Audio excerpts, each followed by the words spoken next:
लान बाटोमा जग्गा बिक्रीमा छ। यो बाँसको भाटादेखि लिएर उतापट्टि बारेर त छाप्रोदेखि आएर यता माथि ढुङ्गाको वाल लगाएको यो घरदेखि मुनि र यो छाप्रोदेखि मुनि 23 आना जग्गा मात्र 12 लाख रुपियाँ आना त्रिवेणी चोकमै ठ्याक्कै भक्तपुरको चाँगुनारायण नगरपालिका चाँगुनारायण मन्दिरदेखि ठ्याक्कै चाँगुनारायण मन्दिरदेखि 1 किलोमिटर उत्तर पूर्वपट्टि पर्छ।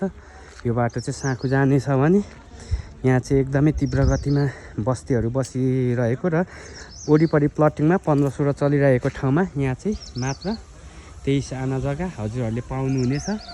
12 लाख रुपियाँ आना। यो पनि चाँडो गर्नुहुनेलाई एकदमै मिलाएर दिइनेछ। यहाँनिर हेर्न सक्नुहुनेछ यहाँ मासतिरको छाप्रो घरदेखि लिएर यो घरदेखि मुनि ढुङ्गाहरू लगाएको छ भने उतापट्टि छाप्रो छ भने यो बाँसको ठ्याक्कै यहाँ मान्छे उभिनु भएकोदेखि यहाँसम्म मुख लगभग तपाईँको 100 फुटभन्दा माथि छ। 120 फुटहरू जस्तो होला।